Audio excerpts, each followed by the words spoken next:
Good morning, everyone. I welcome you to the Thursday, March 7th, 2024 Public Works meeting. And for roll call, we have Councilmember Jefferson present and Councilmember Althauser and myself, Councilmember Swarthout. Our first order of business is to approve the minutes from the February 8th, 2024 meeting. Do I have a motion to approve? So moved. Okay. No, second. Okay. All those in favor say aye. Aye. Okay. All right. Okay. Our next item is the Barnes Lake Management District 2024 budget and work plan review. And Dan, hope you're feeling better. I'm feeling better. Councilmember Althauser, hope you get there soon as well. And Councilmember Jefferson, we're going to be talking about Barnes Lake tonight or this morning, but definitely not as pretty as the water's probably down there in Belize. We're working on it. We're working on it.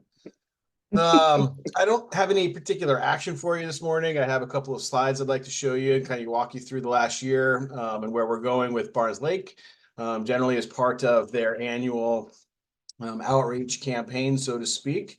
They ask that every year staff present kind of the annual work plan, the budget, and where the LMD has gone, the Lake Management District has gone over the past year. And generally, I have a treatment report to share with you. However, unfortunately, not this year, and we'll get into those reasons why here shortly. So I'm going to kick up my screen. Appreciate you again taking the time to hear about this morning. Please feel free to ask questions as I walk through this with you. It's going to be kind of a photo show for you this morning, so you get to kind of see some pictures, and I get to tell you some stories. So. Overall, vegetation management, there were some activities completed last year. These are actual pictures taken from our crews, our team this year. Northwest Aquatic Ecosystems participated early. They took they were out there pushing some mats, which you can see on the lower left-hand picture there. Let's see if I can use I believe PowerPoint gives me a pointer. Laser pointer, here we go. So you can see down here in the lower left-hand screen, we're pushing some mats. Basically, these are those vegetative mats that float to the top of the surface after the application of aquatic herbicides into the lake.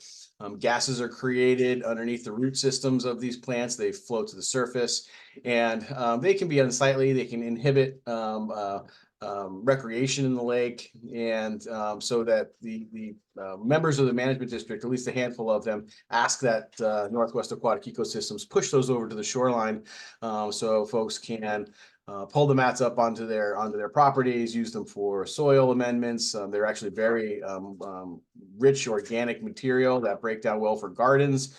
Where we have, some of you may recall, many years ago, probably about 10 or so years ago, we had some large scale operations to remove a lot of these mats. And we kind of amended the properties of some of the LMD members around with this material, and those have become very rich vegetated areas. Seeing some volunteer organic plant or aquatic plants on their properties, which is allowed for geese to become favorite homes, or they've become favorite homes of the geese, but nonetheless, very good organic material. As you see here on the right-hand side, these two kind of colorful maps, those are vegetation density maps that were created.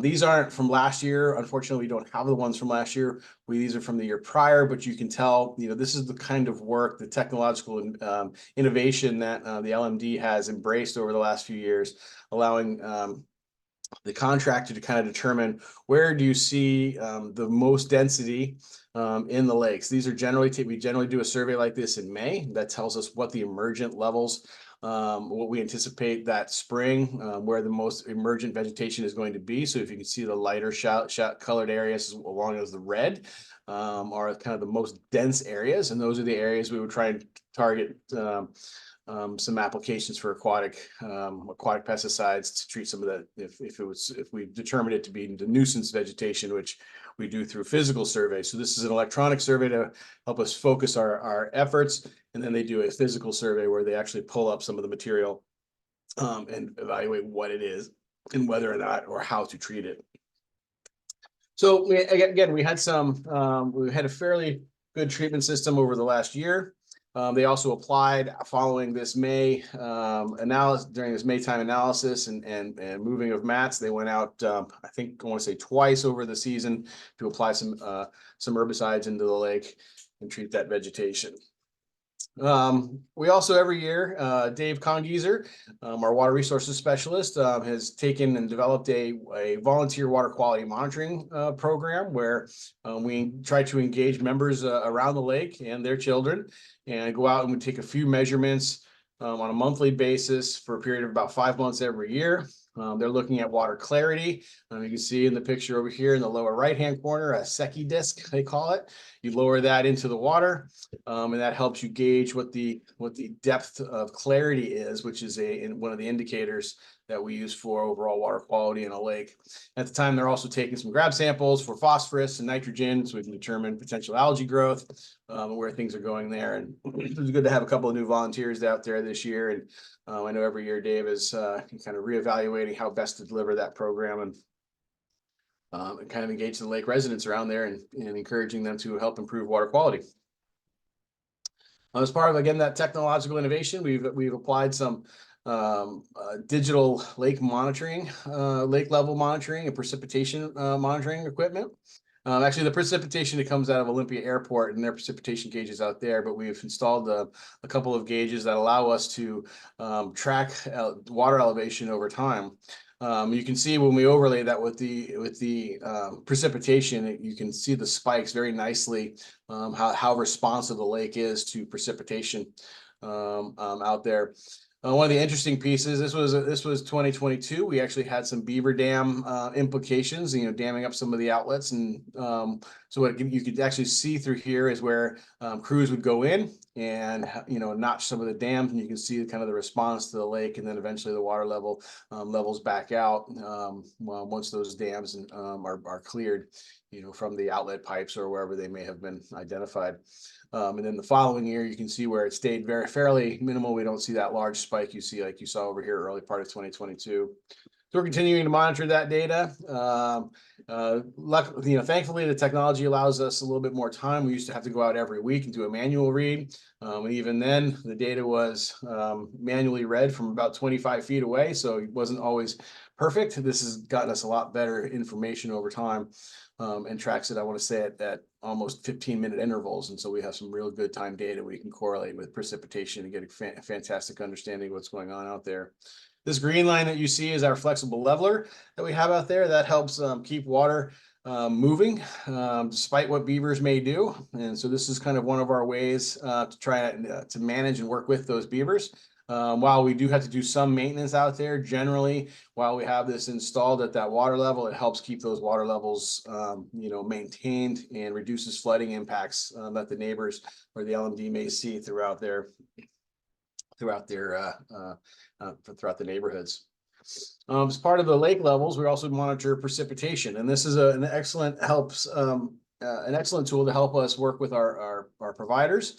Because at about 63 degrees in the water, that is when the plants are thriving and they want to basically emerge from either the soils or from the surface, depending on if they might have been growing a little bit. But 63 is kind of that magic temperature, and so we can monitor, when we might see the most when the period of active plant growth. And as you can kind of see here, this is generally between June and October. When you're down here a little bit later, well, June, July, and again back through October, when you see these peaks over that, and that is generally when you have the most plants emerging to the surface of the water, and that's when our contractors can do the most work as far as the surface application of herbicides to those plants.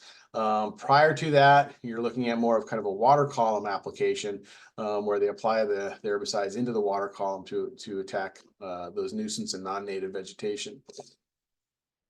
So this is a really helpful tool for us. Unfortunately, it also coincides with the lowest water in the lake, which also challenges our contractors from getting in there. As you may recall, Barnes Lake is a very shallow lake. With the contractor has to use equipment such as the airboat to be able to get into the water and actually treat some things. And as they get later in the season, it gets much harder to actually make their way around the lake, and so they're looking at usually shoreline treatments at those points or other mechanisms. Dan, I have a question. Yes. Is fishing allowed in the lake, and how safe is it to eat the fish? Do they consume the fish with, all the toxic chemicals? So, there are periods, so, when herbicides are applied, there are notifications that go out to all residents, there is no irrigation. Anyone, I believe that, uses pumps to irrigate lands, but we want to make sure that pets aren't drinking out of the water during those periods, those priority periods. And generally the half-life of these chemicals that are applied, they're intended to be applied aquatically. Their impacts, while there may be some impacts long-term, we do try and select the least harmful alternatives, for the lake. The ones that are selected are selected because they don't have impacts on fish or amphibians. They're really kind of targeted for the plant species that are out there. And of course, depending on the actual materials utilized at the particular time, I know our contractor has used different chemicals over the years to address different issues. They have minor but potentially different impacts depending on what the chemical is. And so we monitor that, we track that, we try and report that out. There is fishing going on out there. To be honest, when you talk about safety, the city, nor Fish and Wildlife or DNR or agriculture, nobody's monitoring the health of the fish out there. And so really that becomes a personal what they do with that. There aren't really large game fish, for people to really eat. I know there is some sport fishing that goes on there. There's some crappies, some bluegill, and some other small fish that I know folks do. You can see in this picture here, Kathy Peterson and her husband, who you can't really see very well, next to them. They do a lot of fishing, and they're really good at showing us pictures every year to kind of use as an anecdote to say, look how much fishing has improved out there on the lake now that the vegetation has been, some of it has been cleared away, which has been adding a little bit more oxygen to the lake. And so we've seen kind of an uptick, or at least in the recreational fishing side. I know Dave is also a big fisherman. And so part of what we're doing is trying to make sure that there are conditions that are good for the fish. And again, the herbicides that are applied, there are appropriate windows or warnings and windows when things should not be accessed in the lake. But consumption of fish is not included in those warnings in terms of these are bioaccumulative toxins that will build up in the tissues of those fish. So, we know that doesn't happen. So those aren't included in the warnings there, but we do restrict folks from accessing the lake when those treatments are happening. All right, thank you, Dan. So another tool that the LMD likes to use is a walkabout. So every year, probably around September, October timeframe, the committee walks around the lake completely. It's a 30-acre lake, so the walk takes about 2 hours. And they visit they visit the lake from various perspectives. Generally at the LMD steering committee homeowners homes around the lake, because you look at this lake in different ways. You can see two very distinct views in this lake from the same walkabout. One where you have some very shallow waters in the winter time. This time right now, that area that you see covered in land would be underwater. And so it's very helpful not only for the Lake Management District Steering Committee members to get these different perspectives around the lake, but also for our vendor who is out there treating it to see what the lake looks like in different times of the year in different areas of the lake, and to talk with the LMD about what some of the constraints are that they face on a regular basis out there. And it helps develop work plans for the following year. And those recommendations you generally see pop up in the annual report that we've reviewed with you previously. So this was our last year's walkabout in September. As I kind of mentioned, we've got some big changes ahead for the LMD. New leadership. We've had 2 chairs since the beginning of the LMD in 2007. Kathy Peterson, I want to say, lasted in her role. She's still on the committee for until about 2013, I want to say, so about 6 years. And then the ensuing 10 plus years, the steering committee was chaired by Gary Bedeutsch. We'll talk more about him here in a moment. Unfortunately, Gary stepped down, I want to say late 2023 due to some health conditions. And Linnea Madison, who's been on the steering committee since 2011, has stepped in and agreed to take over the chair. And she's joined by Tom Sparks, taking over as vice chair. And Tom has been on the committee since about 2013. Tom also represents the condos, so one of the largest property owners in the steering district. So glad to have Tom kind of stepping into a leadership role as well. He also has a background from the U.S. Coast Guard, and so he brings a different perspective to the committee, which has been well received by everybody. We're also going to be looking for a new vendor for the first time since 2007. Unfortunately, and we'll talk a little bit more about this too, our vendor passed away earlier this year, kind of in a surprise. So many of us have had a very good relationship with Doug Dorling and Northwest Aquatic Ecosystems. And so it's with somewhat of a heavy heart, we're out with an RFP, request for proposals from local vendors for folks out there today. And I think those that will kind of open that list up later this month to see who might be interested. I know we do have one of the challenges with this kind of work. It is fairly specific. There's not a lot of vendors that do this type of work or have the kind of equipment that would be needed to access Barnes Lake. And we'll talk more about Doug here in a moment, but with the new vendor comes different expectations and needs that the steering committee will have to adjust to over time. And then new staff leadership. I've been working with the LMD intimately since 2004, I want to say, and then as they got ramped up to actually do the first applications in 2007, I've been working with them very closely. My new duties limit my ability to give them the attention that they need.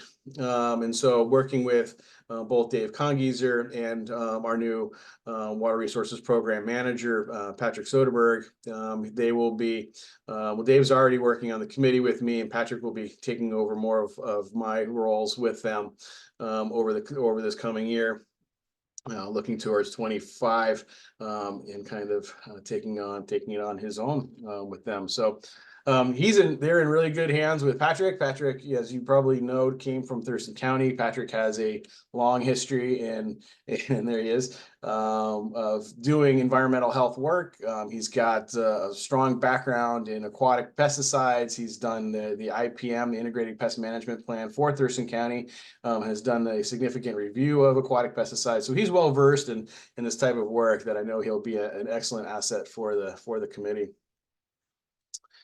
So looking ahead to this year, in addition to some of those changes, work plan is fairly streamlined. We've been doing this work, for the last, 15 plus years with the committee. So we've gotten this down to about 6 meetings a year, and we used to meet every month, sometimes more. We might have a couple of more meetings this year just to, with some of the changes that are in front of the committee, particularly with the new vendor, to have the committee come in and meet with the vendors and help with the selection there. So that's really kind of what we're looking forward to in the beginning part of this year. This meeting here helps check off one of the boxes for reporting to the to the city council for operating plan and annual work plan, and operating budget and annual work plan. And so, as I mentioned, this month we'll be finishing up the request for qualifications from the vendors. And once we have probably a new vendor identified, we will be working with finance to send out the annual assessments to all the property owners, along with a kind of a narrative letter update as to kind of where things are at with the LMD, where things are going. We're still going to look at our water quality monitoring program kicking off later in the spring. It's good to have good, consistent data regardless of what's going on out there. And we've talked to the committee recognizing that, in an potential absence of treatment this year, depending on how long it takes to get a vendor on board and their availability, there is a potential that no treatments will happen this year. And so it'd be interesting to see how the water quality dynamics change even just after one season. of no treatment. And so that's another fun and interesting thing about Barnes Lake. It gives us an opportunity to see how things react under various scenarios, because Barnes Lake is a closed lake. And by a closed lake, I mean there's no real, there's no creeks, there's no real inputs to that lake aside from groundwater and stormwater and precipitation. And so it's kind of isolated in that sense, and we can see how human level changes actually affect the changes in the environment. So provided we can get a vendor on, May, June, July, August will be really kind of dealt with, going through the treatment programs like we've gone in the past. And hopefully we're able to get somebody on board and stay consistent there. But if not, we'll keep up with the water quality monitoring. And then we'll get into September, October, where it's more of a kind of an assessment of how the year went, where are things, where are things looking for 2025? Do we need any budgetary needs? It'll be interesting with a new vendor to see how prices and kind of expenses and costs for the LMD change over time. And then following November, December, just kind of wrapping up for the year and getting prepared for 2025. And hopefully this year, we don't have too many visits by our black bear friend, but you can see down here in the picture here in the lower left-hand corner, we actually had a bear visit the lake midsummer last year, which is interesting. As part of our work out there, Dave Congeser had installed a wildlife camera kind of right over by where the beaver dams are, and our flexible leveler that we've installed out there. And not only do you see the beaver from time to time, we saw all sorts of other critters, including human critters and otters and beavers and birds, all various kinds of birds. And it was fairly interesting. And cats really enjoyed being out there on that side of the lake. But gives us an opportunity to go out there and check some cool things out. So the LMD is kind of operates similar to an enterprise fund, meaning that all the revenues that come in are dedicated to the operation of that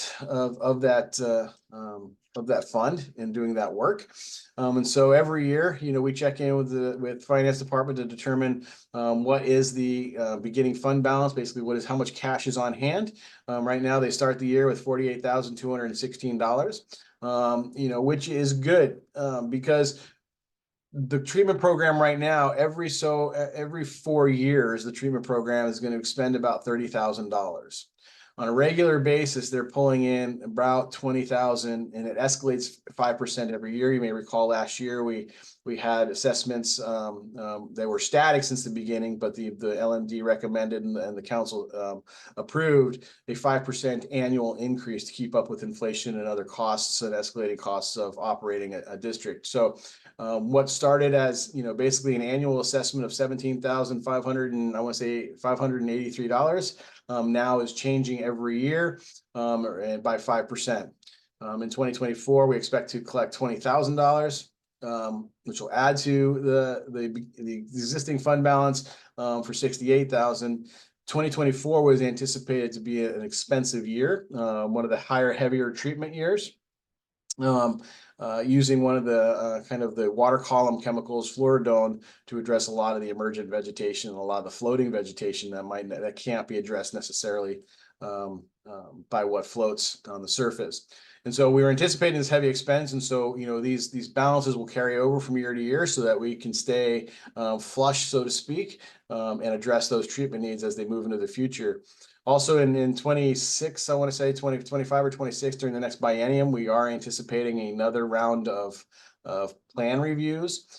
So periodically, I want to say there's been one earlier on when the LMD was developed. They did what they call an integrated aquatic vegetation management plan, very similar to a comprehensive utility plan that we go through, where we look ahead to the next 5-10 years. We look behind us saying, hey, how effective have the treatments been? What are the target species? How well have we addressed them? What do we anticipate the future to hold? And we bring all that together and we kind of outline a plan, a plan of attack, so to speak, for the lake over the next few years.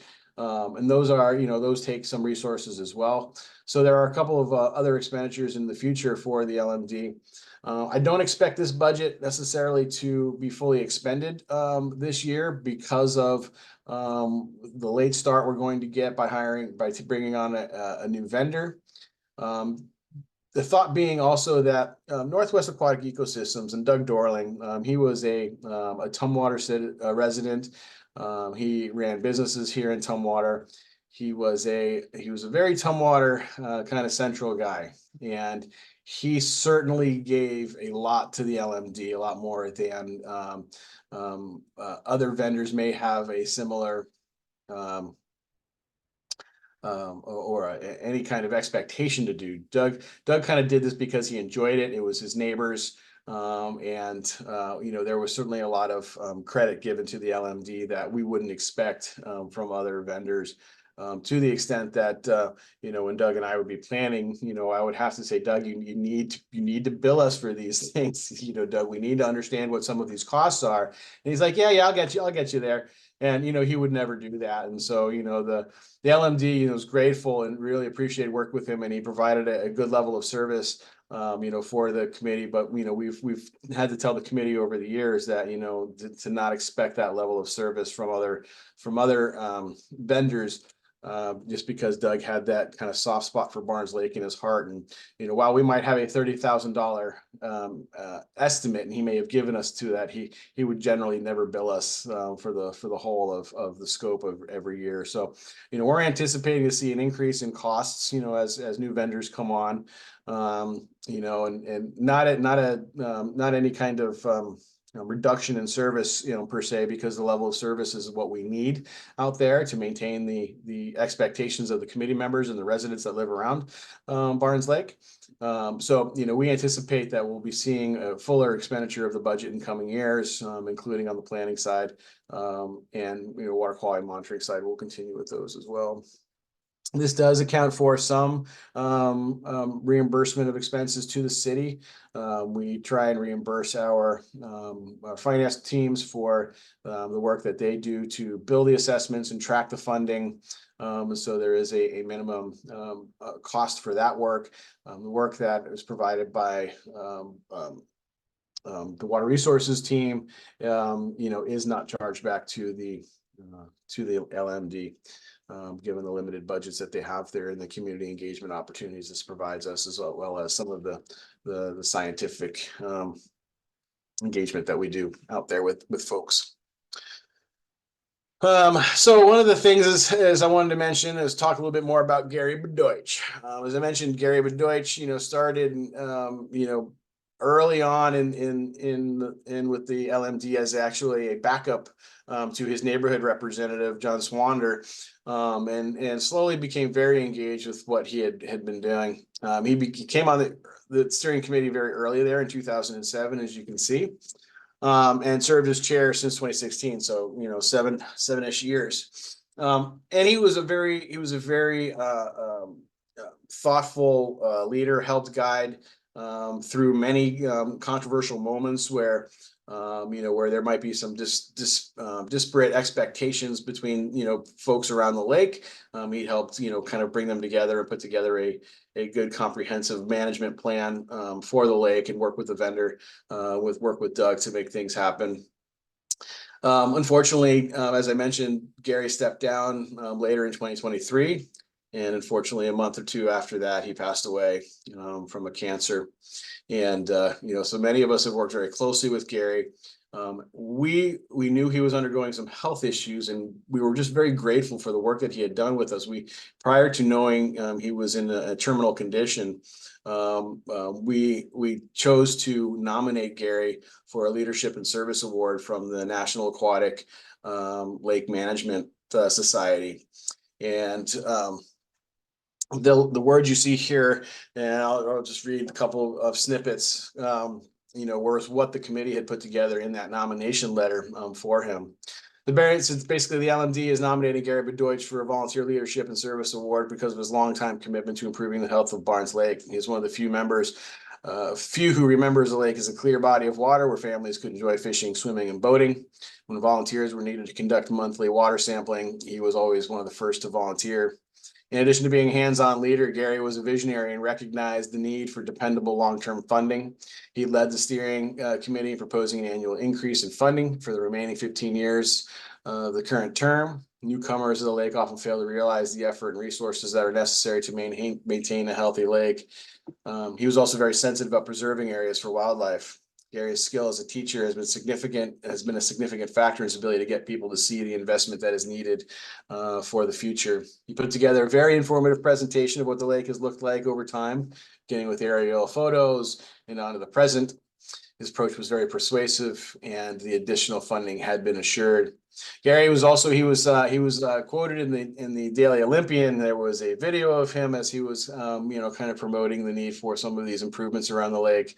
He was very passionate about the work that he did. As noted in the words there, he would jump into the boat with Dave, go out there and do some of that water quality monitoring, and when we needed volunteers to take some of the mats onto their properties, he was one of the first to also say, yes, use my property as a staging area for the mat removal projects. I remember at one point there had to have been a pile of mud, literal mud, that was probably 30 feet tall, and Gary was standing next to it with his big muck boots on, trying to spread it out on his toproperty. Told Doug, told Gary that, hey, wait till Doug gets back and we can help you move that around a little bit. But he was always ready to jump right in, and always carried a positive attitude, and was a real significant member of our LMD, and we're going to miss him a lot out there. And a couple others. Gary has always been a calm presence and voice of reason. Gary, people listen to Gary because we all know his comments are both thoughtful and helpful. He has a love of Barnes Lake that runs deep.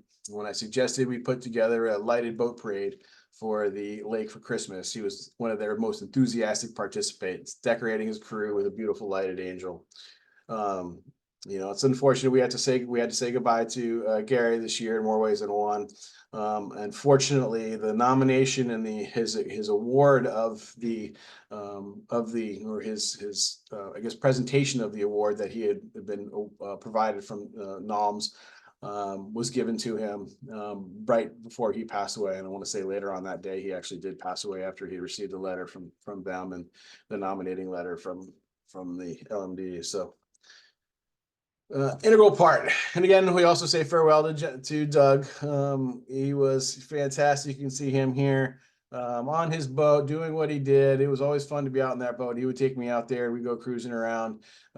We tried so many different ways over the years to evaluate success of the lake, because it is landlocked. It is a hard measure of success when you're looking at vegetation in a very shallow lake that has vegetation completely in it.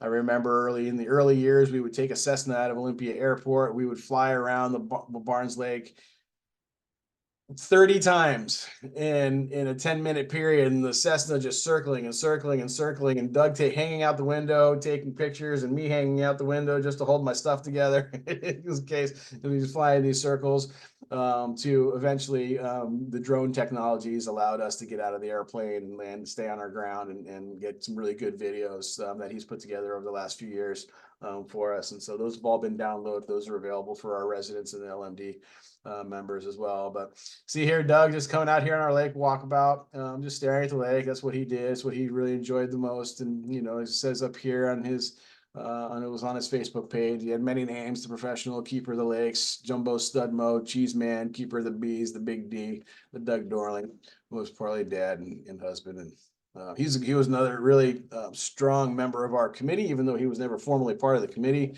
But I know he was well respected and loved by all of our folks. So he'll has some big shoes to fill for folks. And let's see, I think that might have been the last slide I've got for you.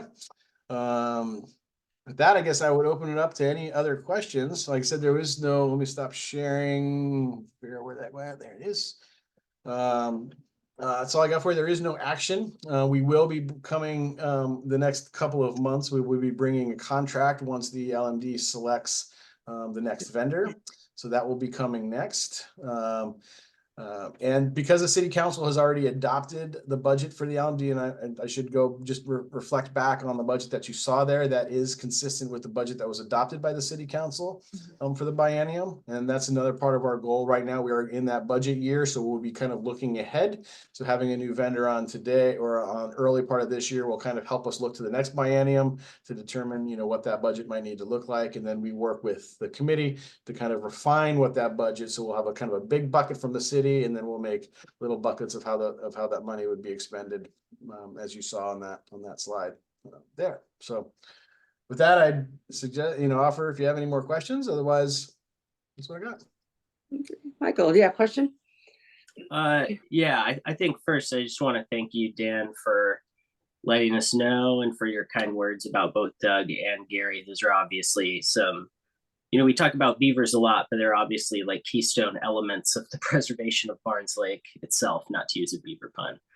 But so it's really sad that they're no longer with us, but keeping that lake healthy seems like a great way to both honor their contributions and their interests and their sort of legacies over time as well.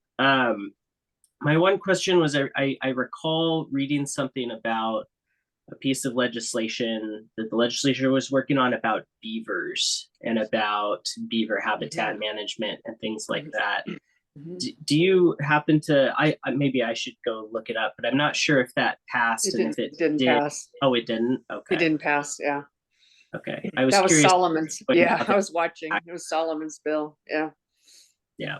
We were hopeful. We were hoping to see something like that make its way through. And I think it's not only in the work that we're doing, here with our team, Patrick and Dave and Grant, they've been doing a lot of work in our community around different ways to manage impacts from beavers and recognize that kind of that urban wildlife interface where these impacts become real, but there are better ways to manage them than may have been done historically. And we're seeing those successes. We're communicating those successes to other jurisdictions. I know last year, I think it was, Dave presented with our stormwater crew some of the work that we had done, and was very well received. And I think they're still getting calls from folks around the state saying, "Hey, how do you do that? What does that program look like?" Because it takes a little bit of investment up front, but the long-term investment of monitoring and manage or say removing beavers, which might have been the more historical approach,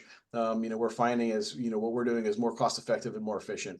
And it lends for a healthier environment as well. So we're seeing a lot of those successes, and we're glad to be able to communicate them.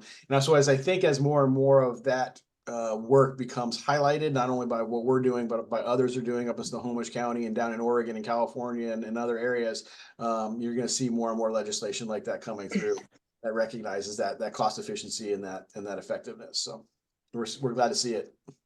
Cool. Yeah, Thank you so much. Yeah, Senator Solomon's proposed like his beaver legislation, and then also like a champion for salmon. He's done some salmon bills as well. So I sorry that we heard that Bedoy has passed away.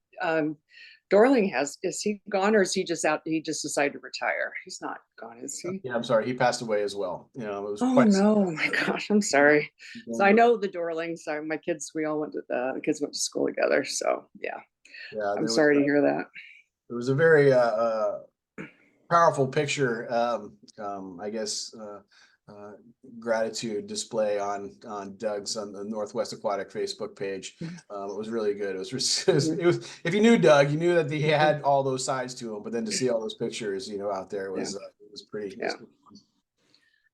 So there's no one continuing. His daughters aren't continuing with the business then, or okay? No. Right. Yeah. And then does anybody do that kind of business out there? That used to seem rather unique, but it is. It's fairly specialized. There are a handful of folks out there that do the work. Like I said, we have an RFP out there. We've already been contacted by one of the other vendors in the area. We told them the RFP is out. Please take a look. And it sounds like, Doug's daughters, or folks that are helping kind of close down the business have been reaching out to some of the other vendors to let them know that, I forget the statistic. I think is Dave on here with us? No, but I want to say, Dave or Doug had a significant number of the businesses or the lakes, particularly locally, that he managed. I know Hicks Lake over in Lacey, American Lake up north from us, and a handful of others that he was always very busy. So those lakes are now transitioning into other vendors, and I know they're all aware of what's going on too. Like I said, we've been reached out by one already, so I anticipate to have at least a handful of vendors to take a look at here in coming months. Month. Thank you for that. That's what a loss. If you're losing both men, that's unfortunate. So pioneers. So Well, thank you. Do we have anything else for Dan? The only other thing I had asked Dan about was how was the flooding this last event? How did we do? We did all right. Didn't have any substantive flooding at the golf course or in the brewery areas that I'm aware of. I was talking with Chuck. He left me a message this morning, and it says they expect it every year, but sometimes we'll get it twice a year. Mhm. Sometimes no years. He said they haven't had anything this year so far, and so they're kind of holding steady on that, and recognizing that. We also kind of just chatted really briefly about what kind of the forecasts look like. While we're not seeing more destructive flooding events today, there is a forecast, from UW, the climate science tells us that we're going to see more intense and longer duration events in coming years, 30, 40, 50-year horizons.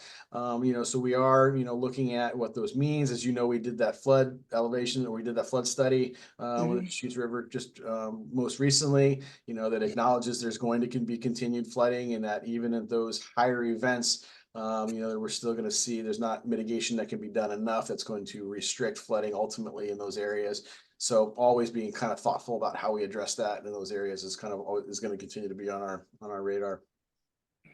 But nothing this year so far. So fingers Good. crossed.